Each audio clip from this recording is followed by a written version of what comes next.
What's going on, everybody? Welcome back to Inside the Five. It's Will. It's stuff. And it's good. And in this episode, we got a little NFL news, some NBA playoff action, and some Red Sox. What do we say? Let's do it. Let's go.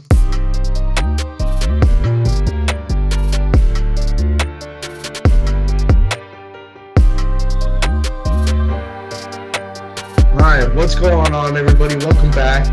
We're going to get right into things here, not starting with the NBA playoffs because there's some big news out of the NFL, and that is the fact that Deebo Samuel has requested a trade away from the 49ers. I guess we'll get things started with a question here, Stav. Do we think a deal will be done before the draft come next week?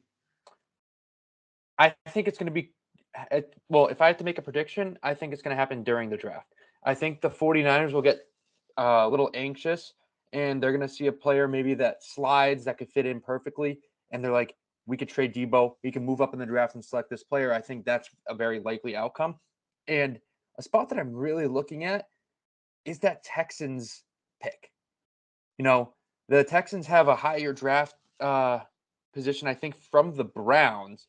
And I don't know why. Right when I heard this news, the first team that came to my mind was the Texans. I think the Texans could definitely use him, especially to draw in like the attention of their fans, and that's a perfect player to kind of regain the trust of your fan base after some questionable moves in the past.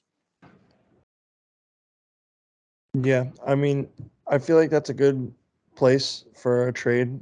If the 49ers were to trade him, would be the Texans. I feel like if they do trade him, I feel like it would be after the draft, though. I feel like it would be too difficult to make a move for Debo, not necessarily trying to get something for him, but the right fit and what they could get in return. I feel like the Texans might not be willing to give up a pick, even though it is Debo. I feel like they're just willing.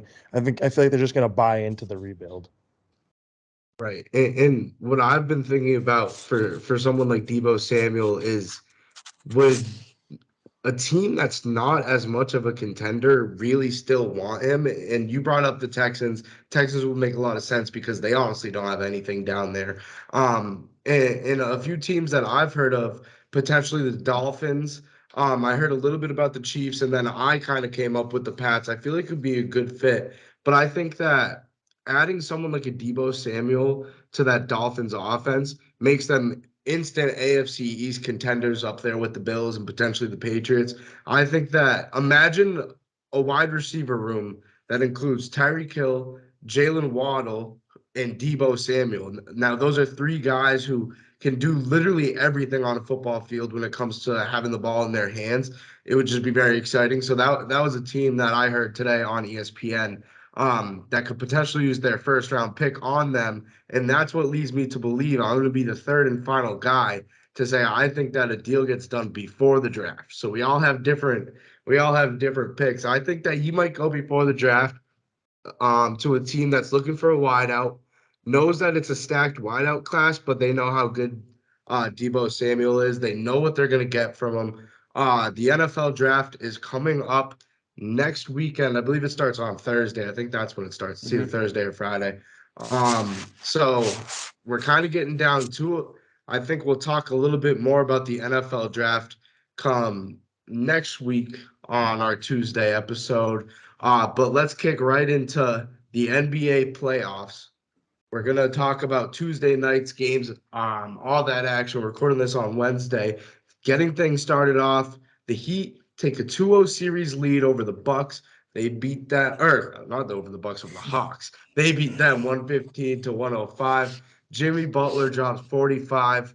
Will, the Heat have been getting a lot of flack, kind of saying that they're the worst one seed in NBA history. There's been a lot of talks of that.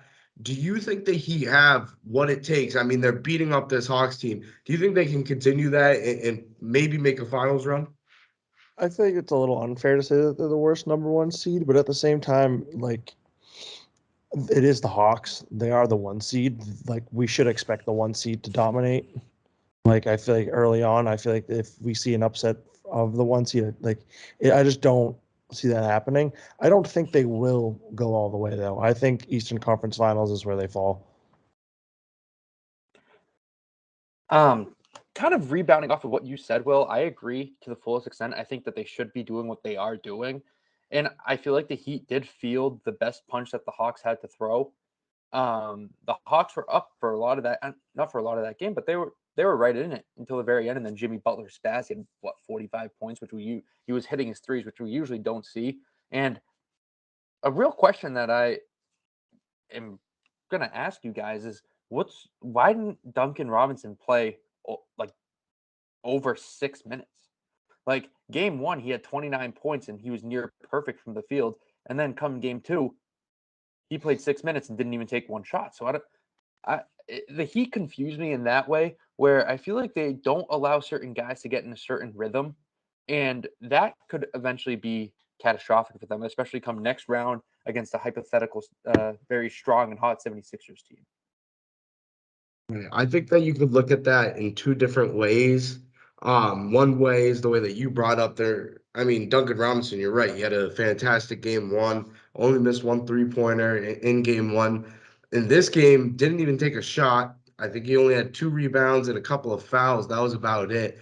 Um, and it's like they're guys that have the hot hand. They're not letting them continue that. Or could you just say any person on this Miami Heat team is liable to drop 30? Because we saw they didn't need Duncan Robinson in this game because they had Jimmy Butler do literally everything on the court. So I'm not sure if this is going to help them or hurt them. But Duncan Robinson is a fantastic player. I think he should be getting more than 7 minutes. It's just kind of going to prove the Miami Heat's versatility when it comes to their lineups. Um, they wanted to play a lot of defense in here. And they got the hot hand from Jimmy Buckets, who doesn't score points like this very often. He's good for like 20, 25, not 45, in my opinion. So this was a great game from Jimmy Butler. And when he's hot, the whole team is hot. It doesn't matter how many points you score. They play great defense. They get up and down the court, and they proved it in this game. And I think they're going to sweep their way through the Hawks. I think they're going to have maybe a 5-6 game series in the next round. And I'm going to end up agreeing with all you guys. I think their ceiling is going to be the Eastern Conference Finals. But this Miami Heat team is very, very good. They are really good. And I don't know why Duncan Robinson only played, what did we say, 5 minutes or 4 minutes? I think it was 6 or 6 minutes. It was 6 or 7, yeah. It was 6 minutes. I mean, at the same, like, I guess I agree with you, Griff, where like the different game plans. I feel like Spoelstra he's really smart. He has different game plans. I feel like you need to take each game like as its own in the NBA playoffs. I feel like that's really important for like longevity and to make runs. So like obviously having Duncan Robinson there to come off the bench and if they needed him, but like after the first game, like he should be playing more. Like there's no guarantees. I mean, it would just make sense. Another fun fact that's, I mean, me being cousins and friends with a bunch of Heat fans, I always see these random stats. Ever since the Heat have made that decision to move Duncan to the bench and start Max Strus, they're 15-2, which is a very interesting stat because they're paying Duncan Robinson a lot of money. And Max Strus is a guy who we saw as Celtics fans really did nothing. He was in the G League and he got cut and no one really thought anything of it. And now he's a starter on a 1 seed. And it's proof. I mean, it's not a coincidence that a guy, when you get moved into the starting lineup and you go 15-2 as an NBA team, like that's not a coincidence. He has something to do with it. I think he brings a lot of energy and defensive pressure to that team and an ability to do a little bit more than Duncan Robinson offensively. Like, I don't want to say a lot more, but a lot more variation because I trust Max Strus a little bit more to kind of drive into the paint and create his own shots compared to Duncan Robinson, who's more of a spot-up shooter. So that's an interesting little tweak to this lineup that we should pay attention to going forward, especially as the playoffs develop and if the Heat can make a run, maybe the Max Strus is to thank for that. Yeah. I mean, it's kind of funny because you're right. We had him on the team, send him down to the G League and then cut him. I think this is one of those cases where he just found his home. I don't think that the Celtics really could have done anything different with Struss. But I mean, he dropped 14 in game 2 and a win. He's a starter, like you said, been very successful. The Heat, definitely a solid team. We'll move on to our next game. We got the Grizzlies against the T-Wolves, an interesting series me and Stott talked about on the last episode. The Grizzlies finally found their way back. Ja dropped 23 with 10 assists. And I think the biggest part of this win for the Grizzlies was their bench. In my opinion, they have one of the best benches in the league, if not the best bench in the league. And they really showed up today or last night at the time of this recording, and they came through. I think this is kind of a coming out party for this Grizzlies team. They got a little bit comfortable. They got game one off their shoulders, and this is a big win for them. They're tied at 1-1. Will, where do you think the series goes from here? I feel like it's still up in the air as before. I know they took game one. I know like that happened, but I feel like we can't like not we can't overlook that they took game one here.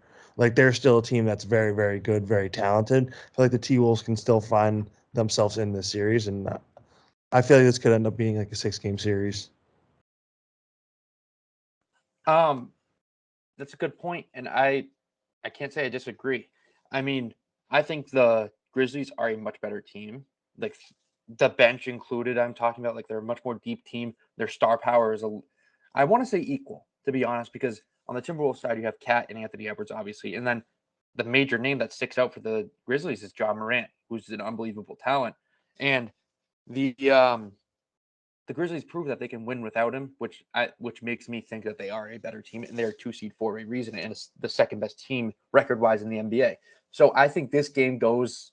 It's either going to be a gentleman's sweep or 6 in the Grizzlies' favor. I think that loss game one really did wake them up and kind of lit a fire under them to be like, all right, this is the playoffs. We can't take any games off. Like especially Ja. I think Ja took it very personal. I mean, granted, his quotes after game two where he's like, if you switched up on us, stay on that side. I think he's taken all of the narratives about him personally, like how the Grizzlies are better without him, how they're not an actual 2 seed and all that. I think he has been motivational to this team, and they just whooped the Timberwolves last night or Tuesday night. So I think this is going to be a 5-6 game series at most.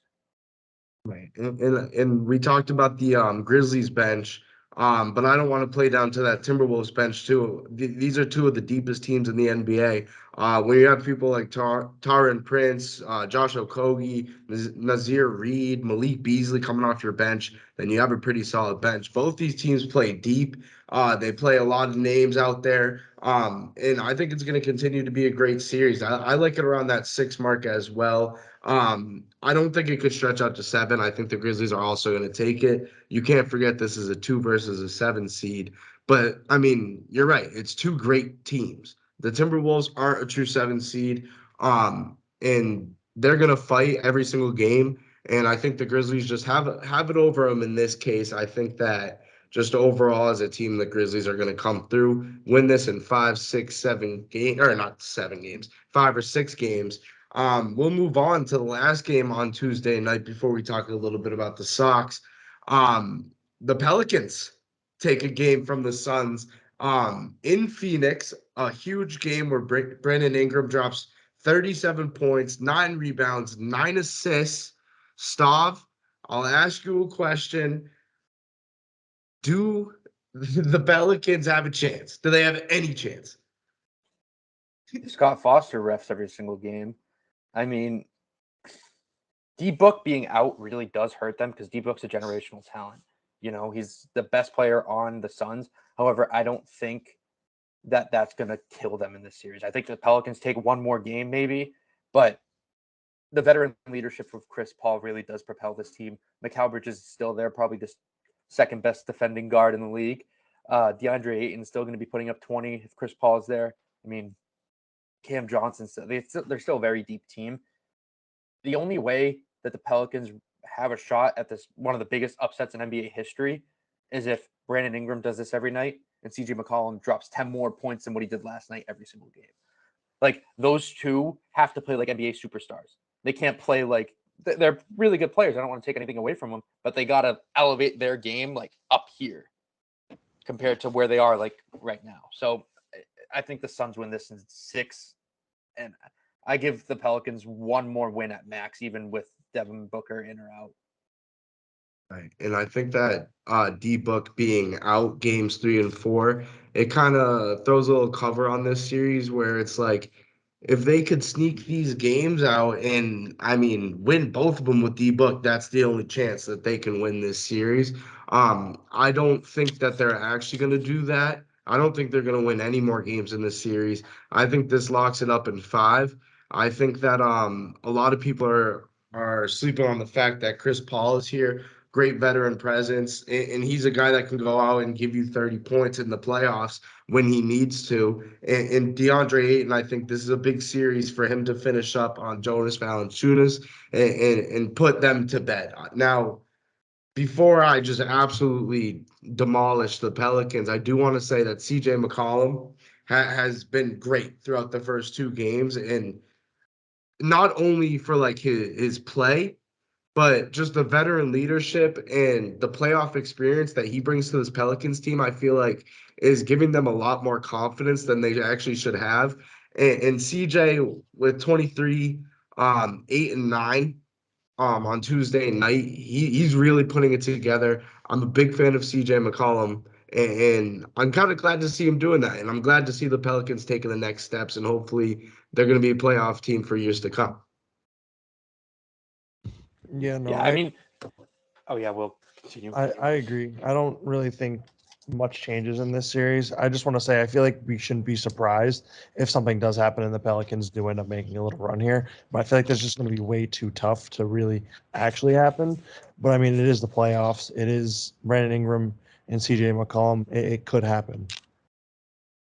And Yeah, we're forgetting that this team doesn't even have Zion. So who knows what kind of shape that guy is in. But if he's in any type of shape, he's a guy that's going to give you 20 points at least a game in the regular season and potentially more in the postseason. I think that the Pelicans are a team that's like in the Western Conference, they're going to be fighting for a 5 or a 6, fighting for a spot in the actual playoff 1 through 6 next year, maybe the year after that. And then who knows if Zion can really step into that role. I think we might see a couple of runs from the Pelicans within 5 years. I don't know. I'm going to call it out. I've never been a believer in Zion, but I'm a believer in Brandon Ingram, and I think CJ McCollum is the lip guy, like how we had Kemba, where he's a couple of years that they're going to trust him to drop 25, 30 and bounce in the first round of the playoffs until Zion's ready to step up. That's what I'm going to call that out ahead of time. well, they're trending in a great direction. It's the same thing with the Timberwolves. Like they have a very strong young core. Like Zion Williamson, eventually Brandon Ingram. Those are 2 corner pieces to your franchise. Like, let's not forget they also have Devontae Graham coming off the bench, who's a great player, and like the emergence of Jose Alvarado, who is just an energy guy. This guy is always trying, like, he's always doing his best. You know what I mean? He's one of those guys who will never let you down on the effort level. And these are all guys that, like, if I'm a emerging star, I'm like, damn, I want to play for the Pelicans. Like, this team, everyone, like the cohesion around the team, like Jackson Hayes, he's a pretty good player. Like, no one realizes how good he actually is defensively. Like, I wouldn't be surprised if his name's up there in the defensive player of the year conversation in the next 3-4 years. Like, he's fast, athletic, and a guy who can defend like 3 through 5, which you usually don't see out of like starting centers nowadays. Right. I've been a big Jackson Hayes guys since he was in college. I really wanted the C's to grab him. And I thought when the Pelicans got him, I was like, this guy is a starting 5 potential guy. And I'm glad to see that he's kind of filling into that role. I think that he is certainly has the potential to be a starting center in this league, no matter where it is. But if it's with the Pelicans and Brandon Ingram and Zion can come through, I think he's a guy that will be good for playoff runs. Like I really think that he is a do-it-all center. He's very athletic. He can jump out of the gym. He's fun to watch. I mean, if you watch him play basketball, you enjoy it. He's one of those centers that just flies all around the court and he makes plays on defense and he jumps out of the gym, catches hoops. He's fun to watch. He's kind of like a Rob Will. A little bit taller, a little bit less defensively, though. But we'll move on to the Red Sox. I mean, we've only played 1 game since our last recording, but it was a big win against Toronto. And our hero, Connor Wong. Connor Wong with the team dealing with some COVID issues of Plawecki, Vasquez. We're calling up our guy from Worcester, Connor Wong, absolute hero. He's the reason we won 2-1. my starting catcher. Stav, you sent the text into our group chat yesterday. You're like, this is our dream lineup, and Connor Wong was batting eighth. Do you want to maybe say something about that? Um, after what we saw, I mean, I guess I am a little biased against him after what we saw last year. I feel like he played I want to say around 10, 15 games for the Red Sox last year and batted what, .050 or something. Like Mhm. he's not an everyday guy, but it's always awesome to see guys who get called up and win the game for you. Like essentially, after a 2-1 win against a division rival, and who a lot of people are just putting in the World Series already out of the AL, it's good to get this win. You know, you have Nate Eovaldi on the mound who is used to pitching to Kevin Plawecki, right? Yeah.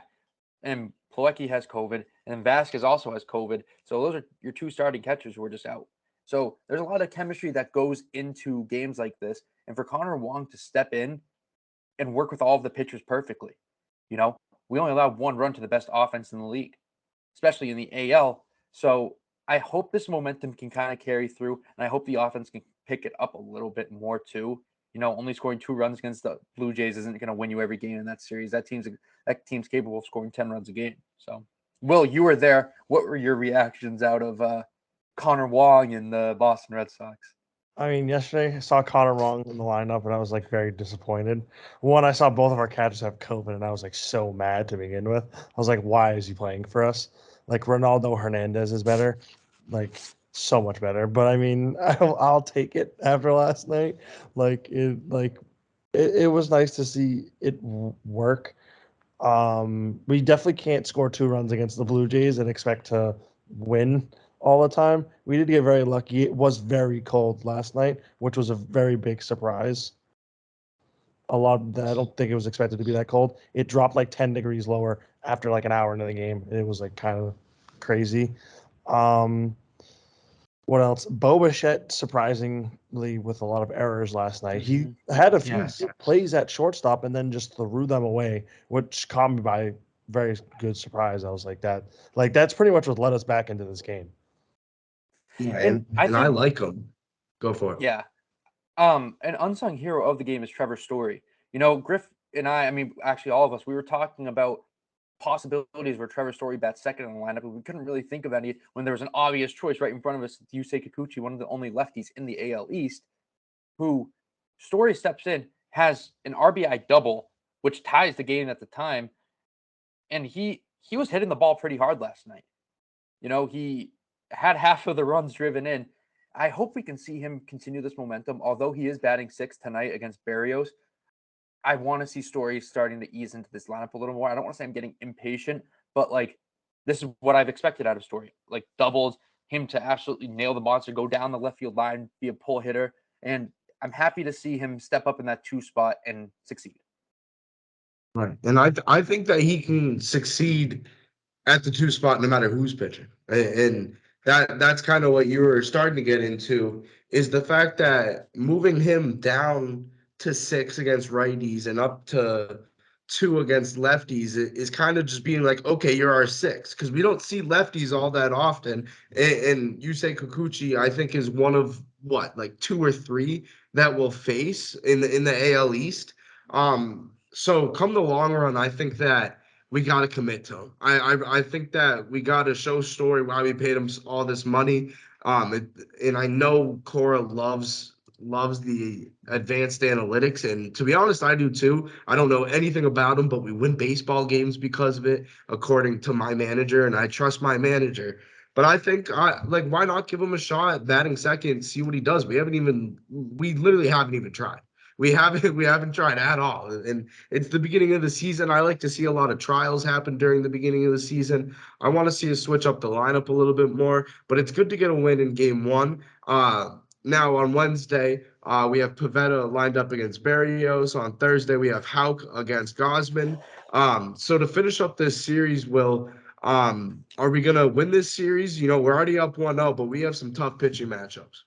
I expect the bats to be rolling for the Blue Jays tonight. I like after last night. I mean, we did have Eovaldi play. he pitched really well. He only let up one home run, the only run that they let up all game, which in my opinion, I got there right when it happened. I saw it happen. And I was just like, how does this happen so early? I walked in the stadium and I was like, what the hell? And then, but no, I expect the bats to be rolling for the Jays tonight. And like you said earlier, we don't sign Trevor Story to have him bat in two different places every other night. Like either have him as our sixth and be the anchor, or have him at two and see how he rolls. Like we have to pick one. I get the analytics part of it, but then back This might sound one really quickly. I think we do take tonight again. this might sound like the stupidest thing I could ever say, but Nick Pivetta is a cold weather pitcher. When it's warm, his stuff hangs. Like he loves to let up home runs, especially in warm environments. Tonight, That's true. Yeah. it's going to feel like it's 40, 45 degrees. That benefits Nick Pivetta. You know, you Get got a to look little at wind last in night. there. It was like Will said, it's cold. Like it's April, it's the end of April and it's cold. Vlad Guerrero does not like playing in the cold, and it's obvious. Like he was No, he so does not. frustrated last night. I've never seen him show so much emotion. Like especially after going like Well, I striking mean, out, when you go up looking, against Hansel Robles, it's which we'll tough. get to. The best But pitcher in like the AL East. Vlad looked like he wanted nothing to do with the Red Sox. Like he wanted nothing to do with that game last night. Like he was so bundled up. He was probably wearing 10 layers. Like it. I don't think like the Blue Jays lineup is geared for colder weather. Like it might sound stupid because they're in Canada, but they're an indoor team. First off, I mean, this isn't really a problem that you'll face outside of, I mean, the most important months in October and stuff. But like, I don't know. It's something to look.